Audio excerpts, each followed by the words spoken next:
인간에 대해서 여러 가지 많은 분석 또 이론 그런 설명들이 있습니다. 그 중에 인류 철학사 철학의 역사죠. 철학 역사 2000년 동안 이어져 왔던 논쟁거리가 하나 있습니다. 여러분도 아마 잘 아실 건데요. 인간은 날 때부터 어떤 존재냐. 그래서 중국의 맹자라는 그런 현인은 성선설을 주장했습니다. 인간은 날 때부터 선한 존재로 태어났다. 반대로 순자라는 그런 이 학자는요, 성악설을 주장합니다. 인간은 태어날 때부터 악한 존재로 태어났다. 그래서 그 악한 본성을 계속 다스려야 인간다운 삶을 살 수 있다. 그렇게 말했습니다. 그러면서 나중에 또 이런 성무선악설이라는 그런 이론도 존재합니다. 인간은 태어날 때부터 선하든지 악하든지 어떤 게 결정된 것이 아니라 살면서 선한 것, 악한 것이 결정되어 간다. 그런 이론도 있습니다. 한 7, 80년 전에 독일의 사회학자 게오르크 지멜이라는 사람은 그것을 이렇게 좀 현대적으로 표현했습니다. 인간의 가능성은 무한하다. 그러나 이것과 모순되는 인간의 불가능성도 무한하다. 이 두 사이에 인간의 고향이 있다. 그런 멋진 말을 했습니다. 성경에도 사실은 이 선과 악에 부딪히는 인간의 본성에 대해서 이야기를 해주고 있습니다. 오늘 우리가 뒤에 살펴보겠지만 하나님이 인간을 지으실 때 보시기에 심히 좋았더라 그랬어요. 무슨 말입니까? 선한 존재로 지으셨어요. 그런데 인간이 죄를 짓고 타락하면서 하나님이 만드신 온전한 선한 것들을 많이 파괴되고 잃어버리면서 인간의 그 죄성이 인간에게 들어오게 됐습니다. 인간의 본성 가운데 이 선한 영향력과 악한 영향력이 동시에 있다는 말입니다. 신약성경 갈라디아서 5장 17절은 이것을 이렇게 표현했습니다. 육체의 소욕은 성령을 거스리고 성령의 소욕은 육체를 거스리나니 이 둘이 서로 대적함으로 너희의 원하는 것을 하지 못하게 하려 함이니라. 갈등한다는 거죠. 제가 몇 주 전에 이 부분에 대해서 목회자끼리 좀 토론을 했었습니다. 그런데 외국에서 공부를 하고 또 유학을 갔다 오신 어떤 교수님 한 분이 참 흥미로운 말을 하더라고요. 그래서 제가 그분의 말을 좀 설교 때 한번 인용을 해봅니다. 이분이 한 20여 년 전에 유학 시절에 선배 목회자, 그때는 전도사였죠. 선배 목회자와 과연 인간은 진정으로 변화될 수 있는가, 인간의 본성에 대해서 함께 아주 열띤 논쟁을 벌였답니다. 그때 그 선배 목회자가 인간은 변할 수 있다, 인간은 선한 영향력이 악한 영향력을 더 지배한다, 그렇게 이야기를 했대요. 그런데 반대로 이분은 안 그렇다, 내가 신앙생활을 하면서도 사람을 많이 겪어보니까 인간은 근본적으로 변하지 않더라. 서로 대립이 됐어요. 그런데 그로부터 한 20여 년이 지났대요. 최근에 이 두 분이 이제 목사가 되고 목회 한 20여 년 하고 난 이후에 다시 만나서 그 대화를 나눴대요. 과연 인간은 정말 변화될 수 있는가. 그런데 신기하게도 그 선배는요, 입장을 바꿨대요. 20년 만에. 내가 목회를 해보니까 인간은 안 바뀌더라. 인간의 절망에 더 무게가 실렸다는 거예요. 반대로 이분은 인간이 정말 진정으로 하나님을 만나고 성령을 만나고 나니까 근본이 달라지더라. 인간의 희망을 이야기하게 됐다는 거죠. 무슨 말입니까? 20년간 살아왔던 두 사람의 삶과 목회의 지향점이 인간에 대한 생각을 바꿔놨습니다. 이런 인생을 살아가 보니까 이렇게 인간 이해도 달라지더라고요. 나 자신에 대한 평가도 달라지고요, 다른 사람과 세상을 바라보는 눈도 우리 삶을 어떻게 살아왔는지에 따라 달라질 수 있습니다. 인간이 무엇을 믿고 무엇을 갈망하고 어떤 삶의 경험을 더 많이 했는지에 따라서 긍정적이고 선한 영향력이 내 삶을 지배할 수도 있고, 부정적이고 악한 영향력이 내 삶에 훨씬 더 무게중심이 가 있을 수도 있습니다. 왜냐하면 인간의 선한 본성과 죄성이 동시에 있기 때문입니다. 저는 오늘 창세기 1장을 통해서 하나님이 인간을 창조하신 그 내용들을 한번 살펴볼 생각입니다. 오늘 우리 읽었던 이 본문을 통해서 하나님이 인간을 어떻게 창조하셨고 또 무엇을 위해서 만드셨는지, 우리가 인간의 하나님이 창조하신 원래의 모습을 바로 알면 내 안에 있는 가능성이 무엇이고 내가 어떤 존재로 또 어떤 상황 가운데도 나 자신의 진정한 가치를 붙잡고 살아갈지 우리는 바로 배울 수 있을 것이라고 생각합니다. 삶이 많이 흔들리고 상황이 많이 막 그냥 급변할수록, 특별히 예수를 믿는 우리 신앙생활하는 사람은 나 자신을 하나님 앞에 바로 붙들고 있는 것, 정체성이라 그러죠. 프라이드라 그러죠. 나 자신의 가치를 인정하는 것이죠. 그것을 우리가 잘 붙잡아야 우리가 어떤 상황 가운데도 나 자신을 잃어버리지 않으면서 정말 아주 하나님이 주신 그런 사랑과 평화를 누리게 될 줄로 믿습니다. 오늘 우리가 본문을 보면 인간을 하나님이 창조하실 때 특별히 크게 두 가지의 독특한 면이 나옵니다. 하나는 뭐냐면 인간이 하나님의 형상으로 지음받았다는 거예요. 그것이 하나고, 또 하나는 하나님이 만드신 모든 천지 만물을 너희가 다스리라. 하나님의 형상과 다스리라. 이 두 가지가 핵심적인 인간 창조의 내용입니다.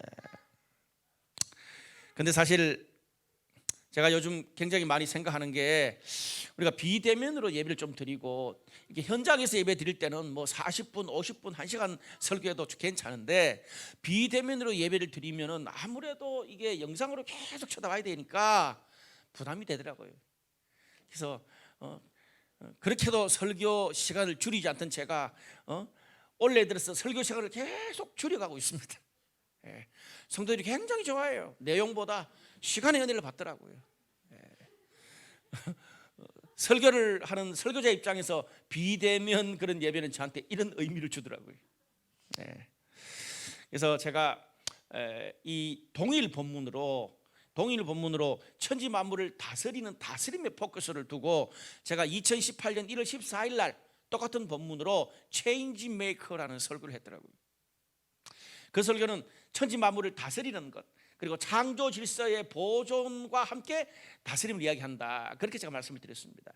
그 포커스는 한 2년 전에 했기 때문에 오늘은 인간이 하나님의 형상으로 지음받은 것, 그 한 가지만 제가 집중적으로 함께 말씀을 나누겠습니다. 여러분, 저는 오늘 부제를 이렇게 잡아왔습니다. 오늘 본문을 쭉 읽으면서 그냥 제 느낌대로 오늘 이 본문을 쭉, 하나님의 형상대로 지음받은 인간, 이것을 인간을 알려면 하나님을 보라, 그 뜻입니다. 따라합시다. 인간을 알려면 하나님을 보라. 오늘 우리가 이 창세기 1장은 하나님의 천지 창조에 대해서 자세하게 날마다 나오고 있습니다. 특별히 오늘 그 창세기 1장 3절에서 25절까지는 하나님이 6일 동안 천지 만물, 뭐 바다, 땅, 하늘의 모든 동물을 만든 그런 이야기가 자세하게 기록되어 있습니다. 그리고 오늘 본문은요, 그 6일째에 인간을 창조한 이야기예요. 제일 중요한 그런 창조가 인간이에요. 그래서 특별히 천지 창조의 클라이막스가, 하이라이트가 인간의 창조입니다. 여러분 한번 생각해 보십시오. 아무리 멋진 집에, 아무리 멋진 그 나라에, 아무리 멋진 공원을 짓고, 아무리 멋진 그런 비행기가 날아다니고, 아무리 멋진 그런 리조트가 있을지라도 거기에 사람이 없다면 무슨 소용이 있겠습니까? 여러분, 성경이 왜 천지 창조에서 인간 창조가 하이라이트다 그렇게 말하냐 하면요, 전 세계 온 세상에 너무나 좋고 너무나 중요한 것이 많지만 하나님이 볼 때 거기 사람이 없으면 아무 소용이 없는 거예요. 그런 면에서 성경은 사람 중심입니다. 사람의 가치를 그만큼 중요시 여기는 거예요. 그래서 우리 인간이 어떤 존재가 되고 어떤 변화를 겪고 어떤 사람으로 하나님 앞에 바로 서 있냐에 따라서 이 세상에 모든 것이 달려 있습니다.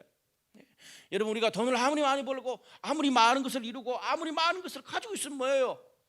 그 안에 있는 사람이 무너지고 사람이 썩고 사람이 깨지고 관계가 무너지면 끝나는 거예요.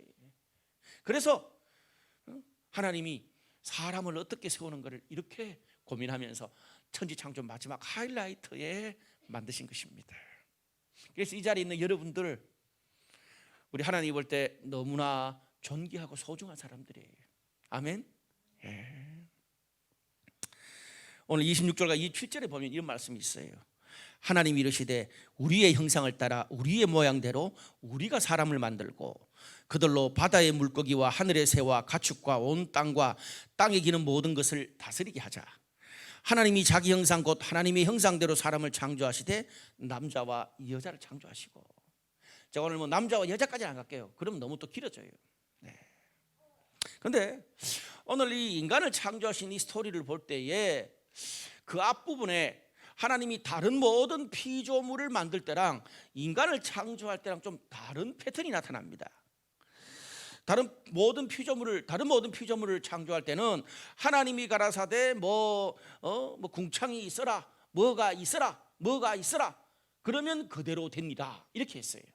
근데 인간을 창조하실 때는 그렇지 않아요. 우리의 형상대로 우리의 모양대로 우리가 사람을 만들자. 삼위일체 하나님이 의논해요. 처음 나오는 거예요. 또 다른 피조물들은요, 이 창조할 때 그 식물은 그 종류대로, 동물도 그 종대로 만들었어요. 그런데 인간만 하나님의 형상과 모양대로 지으셨어요.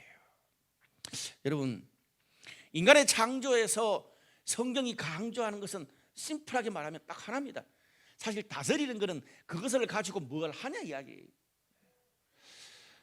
하나님이 성경이 인간을 창조할 때 가장 중요하게 보는 것은 바로 하나님의 형상으로 지음받은 인간에 대해서 이야기하고 있습니다. 그런데 저라면 인간이 만약에 이런 인간의 다른 피조물과 다른 독특성을 말한다면 그런 이야기를 할 게 아니고 일반적으로 어떻게 했을까요? 일반적으로 동물과 인간의 차이는 인간은 생각하는 지, 느끼는 감정, 그리고 자신이 욕망하는 것을 이루려는 의지, 운동하고 활동하는 그런 에너지, 그런 걸 중심으로 이야기할 거란 말이에요. 아니면 우리 인간의 인체의 신비가 얼마나 오묘합니까? 이미도도 안 되는 우리 인간의 육체지만 인간의 오장육부, 신경, 조직, 뼈, 이 모든 것들이 돌아가는 것이 사실 풀리지 않는 수수께끼잖아요. 그 육체적인 신비에 대해서 이야기를 할 거란 말이에요. 이거는 아직도 세상의 학문으로, 인간의 특이성 이런 것들은 세상의 학문으로 그걸 다 풀어낼 수 없는 문제입니다. 그런데 성경은 그것을 이야기하지 않습니다. 그런 것은 1절 말하지 않고 심플하게 인간이 하나님의 형상을 따라 지음받은 존재다라고 이야기를 해주고 있습니다. 깨워주십시오. 여러분, 이것이 인간을 이해하는데 가장 중요해요. 자, 그런데 여러분, 하나님의 형상과 모양 따라 지음을 받았다, 그런 이야기를 해주잖아요. 그런데 하나님의 형상, 우리 신앙생활 좀 한 분들은 많이 들었어요. 책도 좀 읽어봤어요. 그런데 여러분, 책을 조금 더 읽어보세요. 그러면요, 하나님의 형상을 따라 지음받았다는 말이 다 틀려요. 여러분, 기독교 그 역사 2000년 동안 하나님의 형상이 뭔가 신학자들도 일치를 이루지 못하고 있습니다. 왜? 성경에 하나님의 형상에 대해서 이 구절 이외에 더 구체적으로 뭔지에 대한 말들이 잘 안 나와요. 성경의 여러 가지 것을 가지고 추려내 가지고 각 학자들이 하나님의 형상은 이런 것일 것이다 라고 이야기하는 것이거든요. 그래서 그런 어려운 말, 제가 이런 책을 좀 이번에 교리학교 준비하면서 한번 정리해 봤거든요. 머리 터지겠더라고요. 근데 핵심은 인간이 하나님의 형상에 어떤 것으로 지음받았다, 그런 구체적으로 뭔가를 정의하는 것이 핵심이라면 성경이 다 이야기했을 거예요. 심플하게 말했다면 그건 심플하게 넘어가도 돼요. 그래서 신학에서는 하나님의 형상을 하나님의 내면적인 모습이라 그러고 모양은 하나님의 외면적인 모습이다, 그 정도만 알아도 돼요. 중요한 거는요, 인간이 하나님의 형상과 모양을 따라 지었다. 따라 지었다는 말이 무슨 말이에요? 하나님 닮게 지었다는 말이에요. 이게 중요한 거거든요. 인간이 하나님 닮게 지었다는 거예요. 동물과 달리. 여러분, 흔히 자식을 보면 그 판박이라 그러잖아요. 나중에 좀 크면요, 심지어 발가락, 말투, 발걸음까지 닮더라고요. 저도요, 제가 이렇게 뒷걸음 이렇게 뒤좀 턱 치고 걸어가거든요. 제가 섬뜩해요. 왜? 과거에 우리 돌아가신 아버지가 그렇게 걸으셨거든요. 그만큼 자녀들이 부모의 판박이라 그러잖아요. 그래서 자식은 부모의 거울이고 투영이다, 그런 말을 합니다. 그대로 사진을 찍는 거라는 거죠. 자녀는 부모의 복사판이에요. 오늘 이 언어를, 이 용어를 오늘 하나님의 형상을 따라 지었다라는 말에 쓰고 있습니다. 그러면서 하나님이 이 인간을 지어놓고 보시기에 심히 좋았다라 그래요. 31절에. 이것도요, 다른 피조물을 지었을 때는 하나님 보시기에 좋았더라 그렇게 말하는데, 인간을 지어놓고 난다면 보시기에 심히 좋았대요. 여러분, 하나님 완전하신 분이잖아요. 완전하신 하나님이 볼 때도 당신이 만들어 놓고 난 다음에도 너무나 완벽한 거예요. 그래서 심히 좋았다는 거예요. 여러분, 그 말은 또 다른 의미로 치면 하나님 다 함께 지었다는 것은 뭡니까?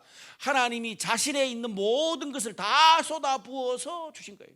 예를 들자면, 여러분, 사람이요, 자기가 가지고 있는 모든 것들을 막 다 주는 게 더 큰 사랑이에요. 그냥 나하고 똑같이 만들 수 있게, 이게 더 큰 사랑이에요. 똑같이 만들어주는 거예요. 여러분, 우리가 하나님의 형상과 모양 따라 지었다는 말은 하나님이 고민 많이 했을 거예요. 그래서 뭐예요? 하나님 다 함께 가장 가까이 지은 피조물이 인간인 거예요. 그 말은 하나님이 가장 사랑과 애정을 담아서 모든 걸 다 주셨다는 말이에요. 여러분, 이것만큼 큰 축복이 어디 있습니까? 그리고 또 인간을 만들 때 주목할 것이 있습니다. 이 마지막 얘기 정말 중요해요. 다른 피조물을 만들 때는 하나님이 가라사대 거기에 하나님이 단수형으로 나옵니다. 그런데 유독 26절에 하나님의 형상을 따라 지었다, 그걸 설명하면서 우리의 형상, 우리의 모양, 우리를 따라서 우리가 복수형이 3번 나옵니다. 여러분, 여기서 우리 인간을 지을 때 하나님의 모습이 삼위일체 하나님이 인간을 지었다는 것들을 알 수가 있습니다. 제가 몇 주 전에 창세기 1장 1절에서 3절 제가 천지창조 제가 설교하면서 천지창조가 성부 하나님만 하신 게 아니라 요한복음 1장 1절에서 4절 말씀을 들면서 성부 하나님, 또 빛이고 말씀이신 성자 예수님, 수면 위에 운행하시는 성령 하나님이 천지창조를 함께 동역하셨다는 말씀을 드렸습니다. 그런데 인간을 창조할 때도 그 삼위 하나님의 모습이 그대로 나옵니다. 여러분, 생각해 보세요. 완전하신 하나님이 인간을 지을 때 우리 어떻게 지을까? 그렇게 함께 성부, 성자, 성령이 함께 협력하고 토론하고 고민하면서 이 자리에 있는 나와 여러분을 지으셨다는 거예요. 만드셨다는 거예요. 그런데 여기에 우리라는 단어가 3번 나옵니다. 다른 모든 천지 창조를 지을 때는 단수로 나다가 3번, 그것도 우리를 3번 강조해요. 여러분, 고대 중동의 어법에서는 굿, 배틀, 베스트, 최상급이 없어요. 최상급이 3번 반복하는 게 최상급이에요. 그 말은 우리 삼위 하나님이 인간을 지은 것을 정말 중요하다고 하나님이 강조하는 거예요. 여러분, 우리는요, 인간은요, 성부, 성자, 성령 하나님의 모습을 완벽히 닮은 정말 너무나 멋진 인간의 모습으로 우리는 지음을 받았습니다. 그런데 그 인간이 죄를 범함으로 인해서 그 멋지게 하나님 닮은 그 멋진 인간의 모습은 완전 죄로 인해서 완전 다 하나님과의 관계가 깨지고 나 자신과의 관계가 깨지고 나와 이웃, 나와 자연과의 모든 관계가 다 깨졌어. 하나님의 그 축복이 다 깨져버렸어요. 여러분, 우리가 구원을 받는 건 뭡니까? 오늘 이 창세기 1장에 하나님 닮은 그 멋진 인간의 모습으로 회복시키는 것, 그것이 구원이에요. 되돌려 놓는 거죠. 여러분, 그래서 우리가 삼위 하나님을 닮은 존재로 창조되었기 때문에 인간이 어떤 존재인지 온전히 이해하려면, 나 자신이 어떤 사람인지 온전히 이해하려면 하나님을 알아야 돼요. 왜? 내가 하나님 닮은 존재니까. 여러분, 우리가 심리학에서 조안리의 창이라는 그런 이론이 있습니다. 뭐 거기 여러 가지가 나오는데, 여러분, 인간이요, 내가 나를 아는 것도, 나는 나를 아는데 남은 나를 모르는 모습이 있고, 남은 나를 아는데 내가 그것을 모르는 모습도 있고, 남도 나를 모르고 나도 나 자신을 모르고 오직 신만이 아는 미지의 영역이 있다는 거예요. 그게 무슨 말이에요? 지으신 분만 아는 그것이 있단 말이에요. 그렇기 때문에 여러분, 인간을 만든 그분을 알아야, 그분이 어떤 분인지를 알아야 나도 인간도 온전히 이해할 수 있는 거예요. 그런데 여기에 나오는 삼일체 하나님은 그 존재나 본질이, 속성이 완전 독립되어 있는 분이에요. 그런데 그 독립된 개체가 그 관계에 있어서는 너무 연합이 친밀해서 하나라는 거예요. 그게 삼일체예요. 이것도 더 어렵게 이야기하면 안 돼요. 이 삼일체를 공부하다가 미친 사람이 제일 많습니다. 핵심은 성부, 성자, 성령이 서로 독립된 개체인데 너무 서로 친밀한 연합으로 하나이시구나, 그걸 알면 돼요. 여러분, 그런데 우리가 닮은 그 삼일체 하나님의 그 긴밀한 연합이 뭐가 그리 중요한가? 이유가 있습니다. 신약의 요한복음 17장 21절에서 23절까지 말씀을 보면요, 이런 말씀이 있습니다. 아버지께서 내 안에, 내가 아버지 안에 있는 것 같이 그들도 하나가 되어 우리 안에 있게 하사 세상으로 아버지께서 나를 보내신 것을 믿게 하옵소서. 내게 주신 영광을 내가 그들에게 주었사오니 이는 우리가 하나가 된 것 같이 그들도 하나가 되게 하려 함이니이다. 내가 그들 안에 있고 아버지께서 내 안에 계시어 그들로 온전함을 이루어 하나가 되게 하려 하면 아버지께서 나를 보내신 것과 또 나를 사랑하신 같이 그들도 사랑하신 것을 세상으로 알게 하려 합니다. 좀 길어요. 근데 뭐 아버지가 내 안에, 너희가 내 안에, 뭐 하여튼 뭐 하나님도 하나, 우리도 하나, 그 안에 하나, 이 말이에요.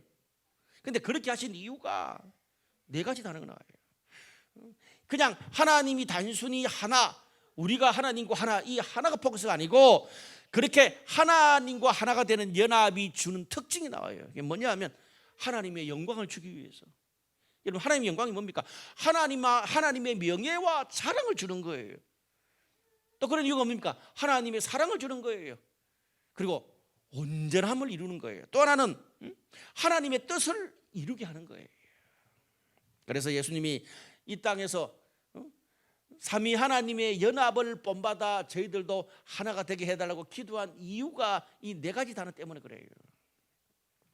그건 사실 하나님이 천지를 창조할 때 인간을 만드실 그 처음 그 모습이잖아요. 하나님의 형상대로. 그건 뭡니까? 하나님의 사랑이 되고, 내가 여러분이 하나님의 사랑이 되고 하나님의 기쁨이 되고 하나님의 자랑이 되고 하나님의 온전함이 되고, 그리고 하나님의 뜻을 이루는 그런 멋진 인간의 모습을 다시 회복시켜 주십시오.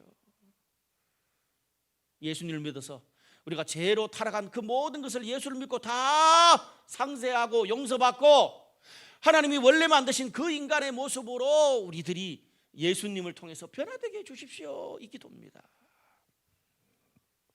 여러분, 근데 사실 창조 때 삼위 하나님이 자신의 모든 신적인 본질과 특권을 다 주면서 지었다, 이 말은 더 많이 하면 많이 할수록 사실은 이렇게 되기보다는 더 낫지 않습니다. 한 요까지 하고 요 더 넘어가면 이제 한계사항이 있다고 해요. 사실은 너무나 인간이 하나님의 형상대로 지음받았다는 게 너무나 깊고 크고 높은 진리거든요. 근데 별로 더 이상 안 와닿습니다. 왜? 너무 크니까. 너무 큰 이야기예요. 여러분, 하나님은 자신의 모든 것을 다 그냥 다 함께 인간을 지으셨지만 인간은 그게 안 와닿아요. 지금 내 앞에 있는 고통이 내 앞에 있는 그 손톱에 가시 들어간 게 더 힘들어요.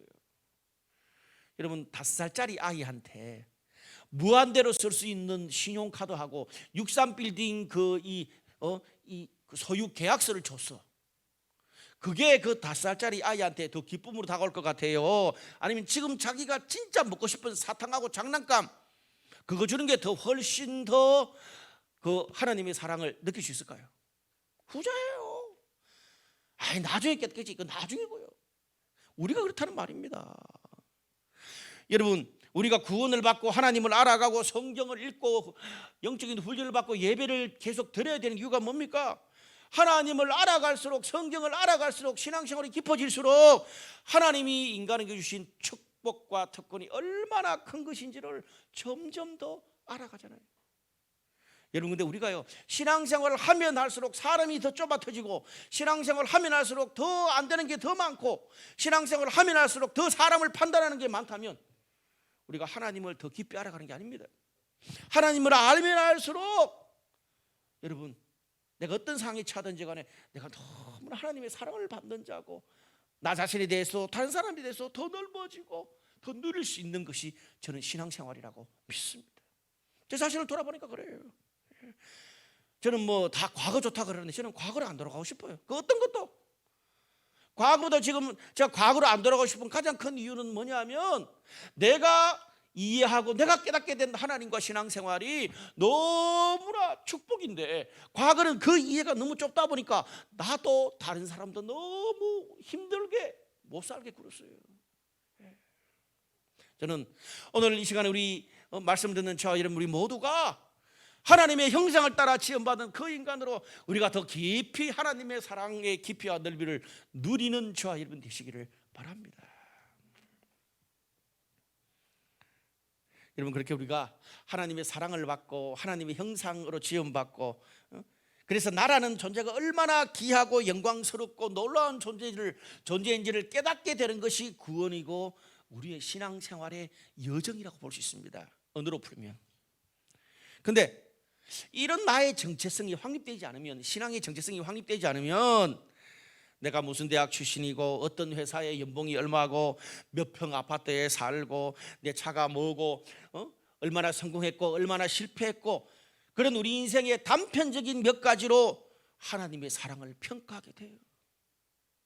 하나님 나한테 이걸 안 주셨으니까, 내가 이걸 못했으니까 이 시기에 하나님 어디 계셨어요? 하나님 나를 사랑한 걸 느끼지를 못합니다. 우리 인생의 단편적인 몇 가지로 하나님의 사랑과 하나님의 존재를 평가하게 됩니다. 저는 제가 방금 말했던 이런 것이 필요 없다고 말하는 게 아닙니다. 우리가 삶을 살면서 이런 게 참, 이런 것도 중요합니다. 저만큼 또 이런 것이 중요하다고 강조하는 사람도 없잖아요. 근데 중요한 것은, 제가 왜 이런 말 하느냐, 그런 우리 삶에 중요한 그런 모든 것들이 나를 향한 하나님의 사랑을 판단할 기준이 될 수는 없다는 말입니다. 왜 여러분 이게 중요합니까?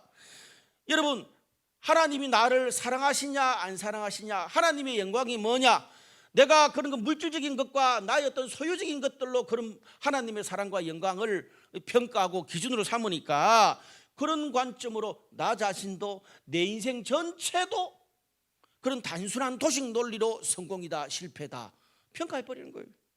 근데 거기서 멈추는 것이 아니라 다른 사람의 인생도 그렇게 물질적으로 평가하는 거죠. 그래서 몇 가지 기준에 좀 맞으면, 아하, 나는 잘난 사람, 나는 멋진 사람, 또 반대로 그게 아니면 나는 못난 사람, 실패한 사람 찌그러지는 거예요.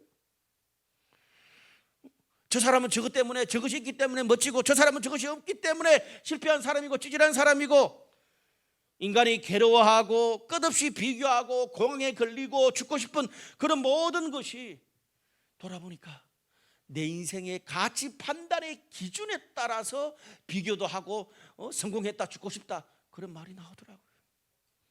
여러분 어떠세요? 저는 요즘 우리 TV를 많이 보면서 느낀 게 뭐냐면, 참 물질적이고 세속주의적인 세계관이다. 저는 물질과 그런 어떤 우리의 필요한 삶의 모든 것들이 필요 없다고 생각하는 사람이 아니라니까요. 근데 그것으로만 인생을 평가할 때, 여러분 그건요, 우리 인생의 10분의 1도 안 되는 거예요. 나머지 10분의 9를 10분의 1로 다 실패했다고 규정하니까 자살하려고 그러는 거예요. 좋은 직장, 높은 연봉, 명품을 걸친다고, 물론 그럼 더 훨씬 더 삶이 편리해질 수 있어요. 더 많이 누릴 수 있어요. 그렇지만 그거로 나의 삶의 존재 가치가 매겨지는 건 아닙니다. 거꾸로 내가 월세방에 살고 날마다 카드 돌려막기 헉헉대면서 산다고, 제가 과거 해봤잖아요. 초기에 그 홍대 개척하고, 그렇게 산다고 여러분 불편하고 구차하기는 하지만 그것으로 내 인생의 가치의 값을 매기는 건 아니란 말이에요. 불편하고 내가 구차하고 내가 무시당하는 거 하고 나 자신의 가치와 존귀함은 별개의 문제입니다. 별개의 문제. 저는 그때 다른 사람 만나기가 싫더라고요. 특별히 제가 과거에 알았던 목사님들 만나기 싫더라고요. 근데 그 시간을 보내면서 알았어요. 사도 바울은 그런 모든 것을 배설물로 여겼다 그랬는데 목사면서도 내가 얼마나 그런 것에 나의 프라이드를, 나 자신에게 다른 사람들에게 거기에 프라이드를 가지고 살고 있었는 걸 알게 됐어요. 저는 그 시기에 완전히는 아니지만 그런 것들이 많이 정리됐습니다. 여러분 오늘 성경은 뭐라고요? 여러분 우리의 삶 또 우리 존재라는 우리의 존재 그리고 내 인생 전체의 존귀함과 명예와 가치는 어디에서 나온다고요? 내가 뭔가를 이룬 것 때문에 나온 게 아니라 하나님이 당신의 가장 소중한 모든 것을 다 주어 만든 하나님 형상으로 나를 지었고 그 하나님 형상으로 나의 삶을 있게 하셨기 때문에 그 주님을 내가 믿기 때문에 그것 때문에 나는 가장 소중한 존재라는 거예요. 다 알거든요. 근데 인생을 살면 살수록 경쟁사회에 내 던져질수록 이런 것들이 점점 희석돼요. 여러분 내 안에서 이런 정말 하나님 앞에서의 나 자신의 자존감, 프라이드, 존재의 가치가 바로 자리매김이 되면 내 삶에서 어떤 순간 어떤 환경 어떤 문제를 당할지라도 심지어 내가 도저히 이해하고 받아들일 수 없는 그런 자리로 나락으로 처박힐지라도 나는 항상 하나님의 형상대로 지음받은 존재이기 때문에 어떤 상황에도 나는 고귀하고 존귀하고 사랑받는 자라는 확신을 따라 살아갈 수 있습니다. 저는 그것이 신앙이요, 그것이 하나님의 형상대로 지음받은 인간의 진정한 가치라고 생각합니다. 그래서 제가 오늘 설교 처음 시작하기 전에 어떤 상황 가운데도 나는 존귀한 사람이라고 인사를 나눈 거예요. 사랑하는 여러분, 하나님이 나의 정체성이고 하나님이 나의 가능성 되시기 때문에 지금 현재 눈에 보이는 것으로 나의 존재를 평가하지 마십시오. 그리고 나의 미래와 가능성을 미리 끝났다고 지금 현재 좀 보이는 거로 내 좁은 눈으로 5년 10년 뒤 이야기하면서 나의 미래와 가능성, 저 사람의 미래와 가능성, 저 나라의 우리나라의 미래와 가능성이 끝났다고 말씀하지 마십시오. 왜요? 아브라함은요 70대에 하나님의 부르심을 입어서 갈 바를 알지 못하고 갔습니다. 사람들은 전부 다 부르심을 받았다에 포커스가 있었어요. 근데 저는 내가 뭘 좋아하고 내 인생의 방향이 하나님이 원하시는 게 뭔지를 몰랐어요. 근데 그런 제가 그 본문을 딱 보니까 뭐가 눈에 팍 들어온 줄 아세요? 갈 바를 알지 못하고. 신기하죠. 사람은요, 상처받은 사람은 상처받은 자를 부르시는 하나님께 신경이 가고요, 돈 없는 자는 가난한 자를 배불리 먹여주시는 그 하나님께 신경이 가고요, 갈 바를 알지 못하는 사람은, 방향 잃은 사람은 인생의 방향이 없어도 이끄시는 하나님께 눈이 가요. 그렇구나. 내 인생 30대 중후반에 도대체 내 인생이 뭘 좋아하고 어떻게 가야 될지 몰랐는데, 그래, 아브라함도 70까지도 하나님이 자신의 인생에 뭘 원하시는지 몰랐구나. 내 삶이 끝이라고 생각하지 말자. 모세는 어떻고요? 여러분, 모세가 당시 이집트면 피라미드 스핑크스를 만든 세계 최고의 나라였습니다. 그 나라의 왕자로 살다가 40년 왕자로 살고 40년 광야의 양치기로, 베두인족이잖아요. 베두인족, 광야의 떠돌이들. 여러분, 성경에서 아니 인류 역사에서 이렇게 처박혀서 인생이 낮아진 사람도 그렇게 많지 않을 겁니다. 그런데 하나님 그 80세에 양치기로 처박혀 있는 모세를 불렀습니다. 베드로는 예수님을 3번 부인했고요, 바울은 예수 믿는 사람들을 죽이는 핍박자였고요, 삼손은 어떻습니까? 그렇게 천하장사로 하나님 잘 섬기다가 여자에 빠져서 허우적거리고 눈 뽑히고 감옥에서 지내다가 손발 묶여서 남들에게 웃음거리가 됐습니다. 그게 끝일 줄 알았습니다.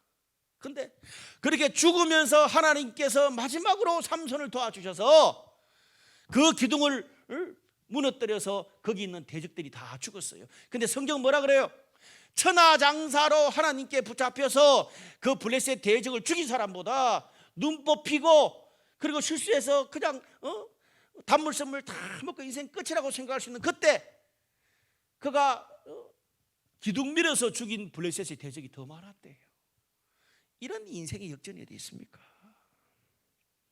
만약에 여기 나오는 모든 사람들이 인생의 어느 한순간에 실패, 어느 한순간에 나락으로 떨어진 어느 한순간으로 자신을 평가하고 하나님을 평가하고 신앙을 평가했다면 이런 멋진 모습은 없어질 것입니다. 왜? 자신의 현재 삶이 자기 자신이 가능성이었으니까. 그러나 하나님이 우리의 가능성이고 하나님의 말씀이 우리의 가능성이고 성령님이 우리의 가능성이라면 오늘 그 성경의 역사에 이룬 사람들의 이야기는 오늘 저와 여러분 우리의 이야기가 될 수 있습니다. 여러분 목회자가 이 성도들과 같이 지내면서 제일 많이 경험하는 게 뭔지 아세요? 인생이 흥망성쇠입니다. 지난주는 개업에 출산에 좋은 집 갔다고 막 그 입창예배 드려주고 그러는데 그 다음 주에 죽었다고 장례 신방해야 되고 그리고 지금 뭐 암이라고 병원 신방해야 되고 이혼과 공황에 죽으려고 하는 그런 사람들 신방해야 돼요. 야, 인생이란 게 뭔가? 저는 그러면서 깨닫는 게 여러분 우리가 인간의 삶과 우리 인생의 가치를 물질적인 것, 환경적인 것, 소유에만 둘 때 우리의 삶이 너무나 이렇게 막 시소처럼 왔다 갔다 할 수 있어요. 진짜 멘탈이 흔들릴 것 같아. 너무 피곤하고 경쟁에서 지치고 진정한 쉼과 안식이 없어요. 저는 그런 경쟁에서 열심히 살지 말라고 말하는 게 아니에요. 내 인생의 가치를 바로 매겨주면 경쟁에서도 여유 있게 열심히 살아갈 수 있어요.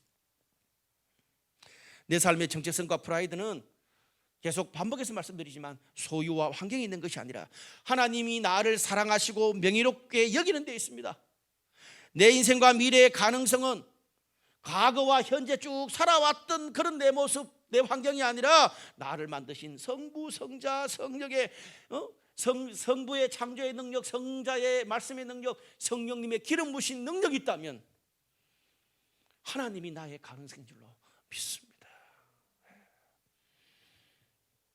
말씀의 결론을 맺을 거예요. 신약성경 빌립보서 3장 4절에서 9절을 보면 오늘 이 하나님의 형상으로 지음받은 인간의 모습으로 살아가고 자신의 멘탈이 바뀐 사람 하나가 나오는데 바울입니다. 그래 이렇게 고백합니다. 나는 8일 만에 할례를 받고 이스라엘의 족속이요 베냐민 지파요 히브리인 중에 히브리인이요 율법으로는 바리새인이요 열심으로는 교회를 박해하고 율법의 의로는 흠이 없는 자라. 그러나 무엇이든지 내게 유익하던 것을 내가 그리스도를 위하여 모든 것을 해로 여김은 그리스도 예수를 아는 지식이 가장 고상하기 때문이라.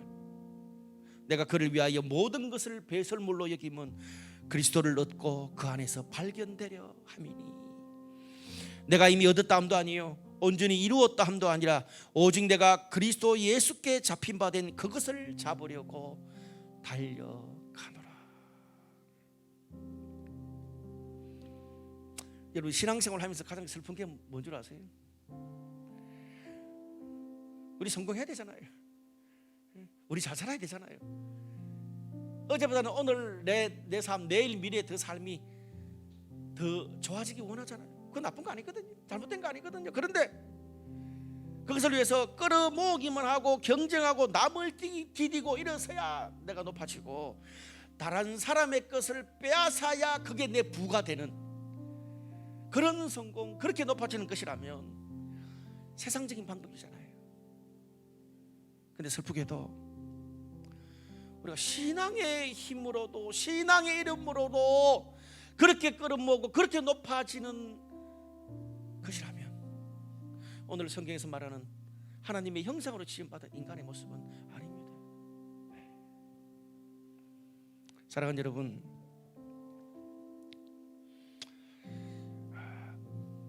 내가 믿는 하나님에 대한 기준 평가가 결국 나 자신의 평가로 돌아오고요 나 자신의 평가 기준이 다른 사람한테도 그대로 이어진다 그랬잖아요. 제가 마태복음 22장에 보면 네 이웃을 네 자신과 같이 사랑하래요. 나를 보는 인생 기준과 평가가 사랑하는 사람, 자녀들, 다른 사람에게도 동일하게 평가 기준이 매겨져요. 근데 오늘 본문의 관점에서 보면 내가 믿는 하나님의 사랑, 하나님의 형상, 하나님을 우리가 생각하는 기준과 평가가 결국 나 자신과 다른 사람을 판단하는 기준도 될 수 있다고 해요. 그래서 우리가 바른 하나님을 알고 더 풍성한 하나님을 알고 날마다 그 하나님을 알아가고 우리가 오늘 예배드리는 이유는 뭡니까?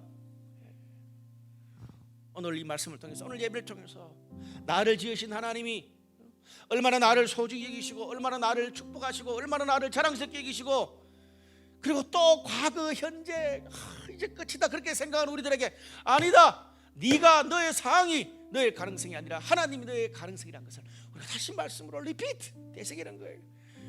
우리가 예수 믿는 이유가 다시 회복하는 거예요. 오늘 저는 그렇게 멋진 하나님의 형상으로 지음받은 그 인간의 모습으로 하나님의 자녀 우리 예배드리는 우리 모두가 오늘 예배를 통해서 다시 한번 회복하시기를 바랍니다. 오늘 인터넷으로 예배드리는 사랑하는 모든 성도들, 여러분들의 자녀들, 함께 예배드리는 모든 사람들도 여러분 기억합시다. 어떤 상황 속에서도 따라합시다. 어떤 상황 속에서도 나는 하나님의 자녀다. 하나님의 형상으로 지음받았다. 존귀한 사람이다. 하나님이 나의 가능성이다. 그것이 여러분의 고백, 여러분의 프라이드, 여러분의 인생이 되시기를 주님의 이름으로 축복합니다.